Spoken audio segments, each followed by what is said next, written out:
Halo, Assalamualaikum warahmatullahi wabarakatuh. How are you today, guys?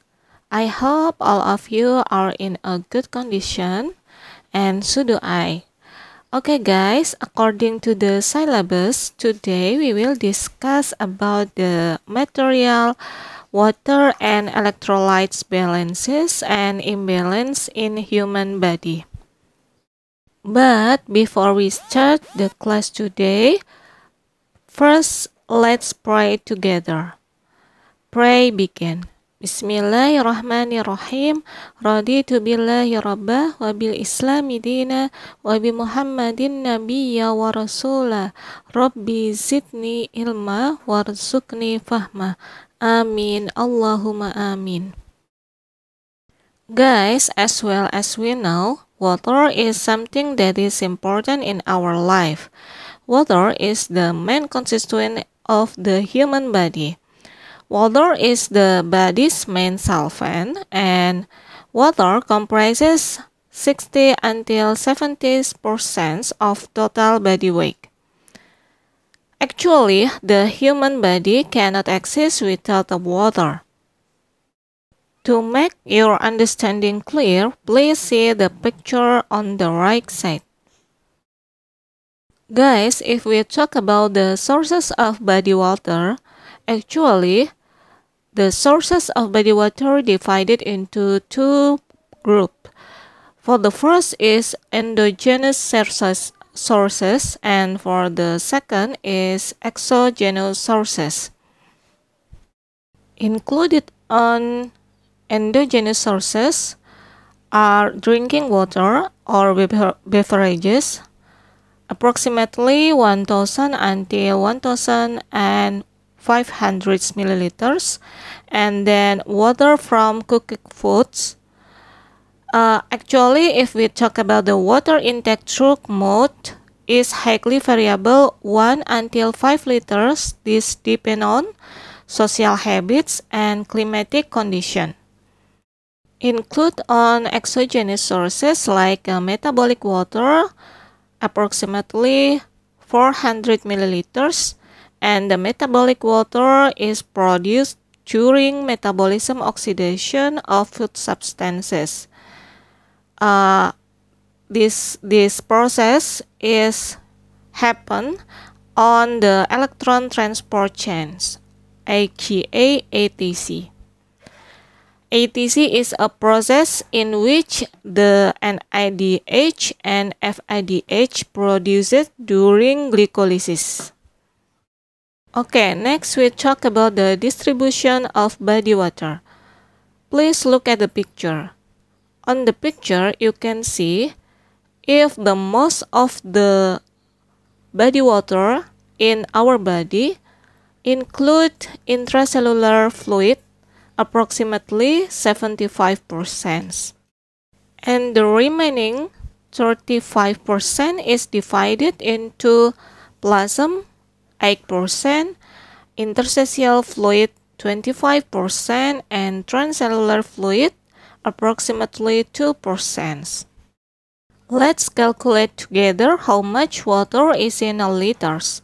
For the example, in an adult of 70 kilograms body weight, there have a total body water 60 until 70%, approximately 36 until 49 liters. And how much is the intracellular fluid? As well as we know, intracellular fluid in a human body approximately 75% or 35 liters. The extracellular fluid approximately 35% or 14 liters, and the extracellular fluid will be divided into three parts. For the first is interstitial tissue fluid, approximately 25% or 11 liters, and the plasma or intravascular fluid, approximately 8% or 3 liters, and for the last transcellular fluid is about the 2%. The amount of water at each age is different. In this picture, we can see that babies have more water than adults. You can see newborn infants have a 80% of body total weight, and adult male consists of water approximately 60%, and also adult females is lesser 50% the water in a total body weight. On the picture, we can also see the difference in the composition of water in men and women. Men have more water than women. That's why men sweat more easily. Women have a solid 45%, more than men's, which is only 40%. The solid part in a woman is the majority in the form of fat and muscles. That's why women's bodies feel smaller than men's. After we know about that, please answer the question on the slide.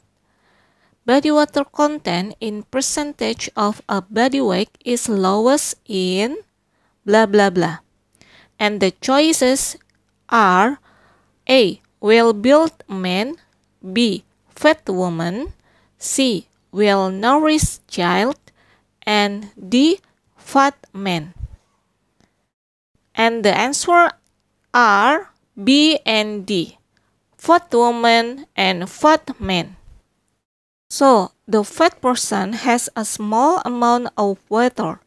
That's why fat people are more dangerous when they have a fever than thin people, because obese people will be more easily dehydrated. There are many functions of water in our body. Involved in biochemical reaction. Water acts as a reactant in many hydration and hydrolytic reaction of metabolic pathways. For the second, water is a transporter media on our body.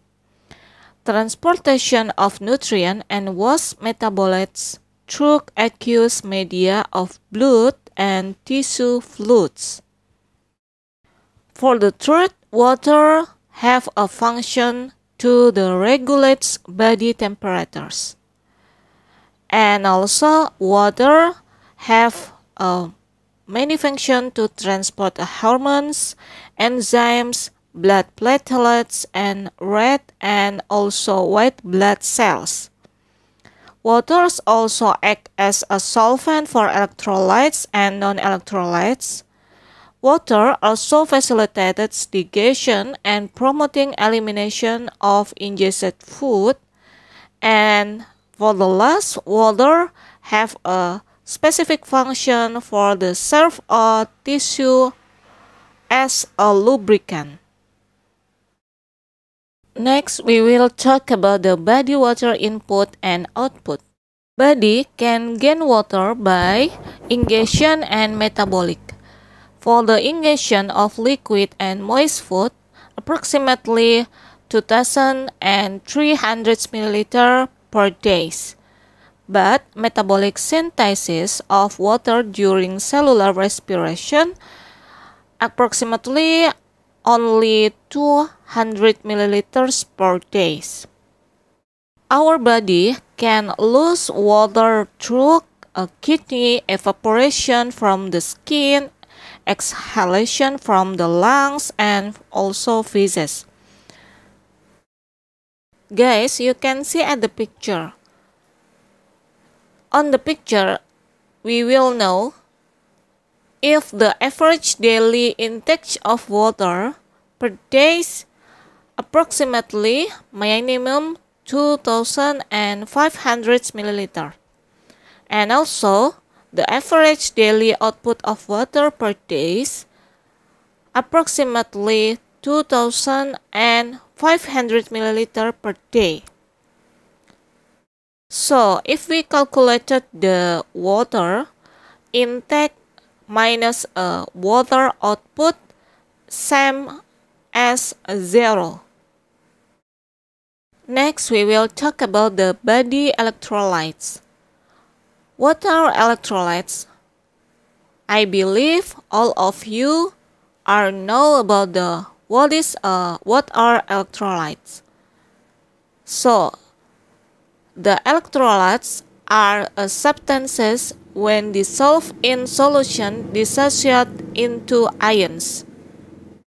These ions are able to carry an electrical current, and electrolyte is a substance which develop an electrical charge when dissolved in a water. Body electrolytes like salts such as natrium chloride and kalium chloride in aqueous solution gets dissociated to charged ion natrium and chloride, chelates electrolytes. The concentration of this electrolyte is expressed as milliequivalent per liters. You can see at the picture on the right side, the main electrolytes in body fluid are sodium, chloride, magnesium, calcium, and also potassium. The electrolytes in our body also have a specific function like balance fluids in your body, also maintenance your blood's proper pH, and also carry electrical signal from nerve to muscles. If we talk about the electrolyte, we must know about the cations and anions. What is a cations and anions? Actually, cations is a positively charged electrolyte, and anion is a negatively charged electrolyte. Water molecules completely surround these dissociated ions, and this prevents union of cations and anions. Next, we will talk about the specific electrolytes in body fluid compartments. The specific electrolytes in intracellular fluid like potassium, magnesium, and phosphorus. Difference with the specific electrolytes on the extracellular fluids such as sodium, chloride, and bicarbonates. Guys, the key to maintain electrical neutrality in each fluid compartment is the number of cations must be same with the number of anions. We can see at the blue table about the extracellular fluid cations and anions. And the conclusion is the predominant cations and anions of extracellular fluid are natrium and chloride respectively. Please see on orange table. On orange table, we can see about the intracellular fluid cations and anions. And thus, the predominant cations and anions of intracellular fluid are kalium and hydrophosphate respectively. On slide 17, we can see about the relative concentration and ratio of ions in extracellular and intracellular fluid. Look at the diagram. Please remember about the purple stick is extracellular fluid and the green stick is intracellular fluid. At the diagram, we can see about the electrolytes which higher on extracellular fluid such as natrium, chloride, and hydrocarbonate. But on intracellular fluid, we can see on the diagram the electrolytes are kalium, and phosphate, and also magnesium. Okay.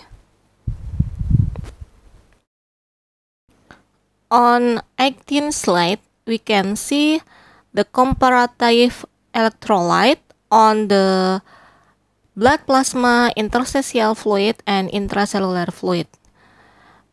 If you see, the red stick is about the blood plasma, and the blue stick about the interstitial fluid, and the yellow stick is intracellular fluid. So we can see if the natrium will be leader on the interstitial fluid. There are mayoritas natrium we can found on interstitial fluid, and then after that on the blood plasma. The condition is same with the chloride. The chloride also can find on the interstitial fluid much higher than the blood plasma. Now we will talk about the function of body electrolyte. And as well as we know, electrolytes are well distributed in the body compartments. Electrolytes in the medium or the compartment will be produce osmotic pressure. It is very important because the osmotic pressure will help in maintaining water balance in our body. On the right side of picture, we can see several functions of electrolytes, such as keep body hydration and maintaining acid-base balance pH, and also helps in muscle function and also maintain nervous system function. So the electrolytes is very important in our body. Let's talk about the some electrolytes in our body. An electrolyte is a substance which develops an electrical charge when dissolved in water. You must remember about that. Natrium must abandon electrolyte in the extracellular fluid. You must also remember about that. The second special electrolyte in our body is a calcium. Calcium have essential for normal membrane, excitable for nerve impulse. And then the third special electrolyte is about the chloride regulates osmotic pressure and assists in regulating acid-base balance. And the fourth is about the calcium. Calcium have a specific function like promotes nerve impulse and muscle contraction or relaxation. And the last specific electrolytes is about the magnesium. Magnesium have a plays role in carbohydrate and protein metabolism, storage and use of intracellular energy and neural transmission. Important in the functioning of the heart, nerves, and muscles. Actually, you can find a specific electrolyte in mineral water. So please drink plenty water more than the soda water or etc. Okay guys, now we will talk about the movement of water and electrolytes. Actually, the movement of water and electrolyte divided into 4 groups. For the first is diffusion, and the second is osmosis, the third is transport active, and the last is filtration. I believe you still know about the diffusion. What is the diffusion? That's right. Diffusion is movement of particles down a concentration gradients. Diffusion like the random movement of particle in all directions through a solution. Similar with diffusion is osmosis, but diffusion in osmosis is different. Osmosis is a movement of water across a membrane from a less concentrated solution to a more concentrated solution. So, Osmosis is diffusion of water across a selectively permeable membrane. When you learn about the osmosis, you will learn about some terms like osmolarity and osmolality. Osmolarity is the number of moles per liter of solution, but osmolality is the number of moles per kilogram of solvent. So, osmolarity and osmolality is different. There are several things are important to know about some electrolytes, so you must remember about that. For the first, sodium and its associated ions in plasma make the largest contribution, average 90% for plasma osmolality. And then, if you want to check osmolality, so you must check it with the osmometer. Osmolality is a concentration of a solution determined by the number of dissolved particles per kilograms of water. So, osmolality controls water movement and distribution in body fluid compartments. Next, we will talk about the active transport. What is active transport? Active transport is movement of solids across membranes that requires transporters and expenditure of energy. Movement of particles in active transport is up a concentration gradients. The last movement of water and electrolytes is filtration. Filtration is transfer of water and solids through a membrane from a region high pressure to a region of low pressure.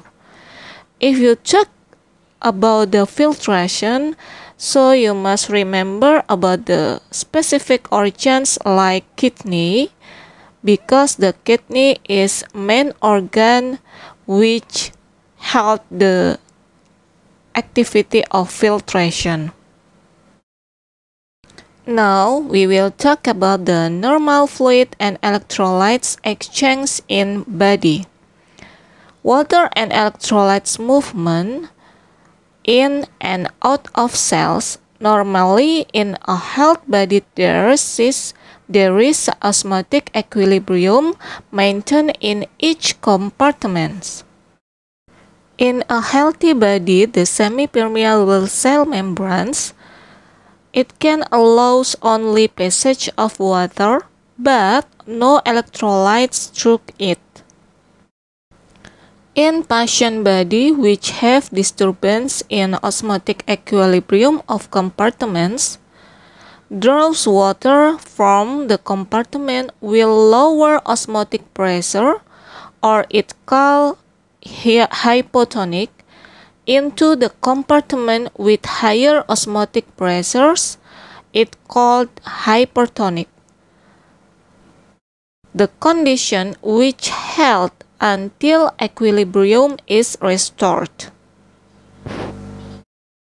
In the concentration gradient of kalium and chloride, kalium tends to diffuse out of the cells and chloride enters into the cells.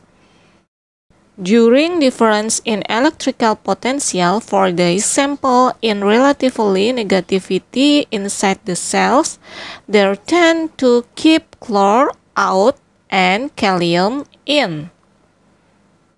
So you must remember about the several key points like cells do not allow accumulation of natrium, and natrium rapidly enters in the cells.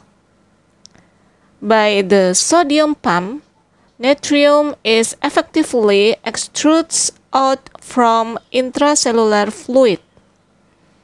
By active transport of natrium out of cells,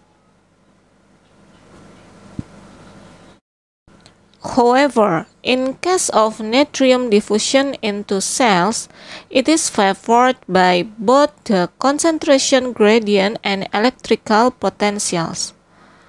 The important things you must remember about it is where sodium goes, water follows. It's very important.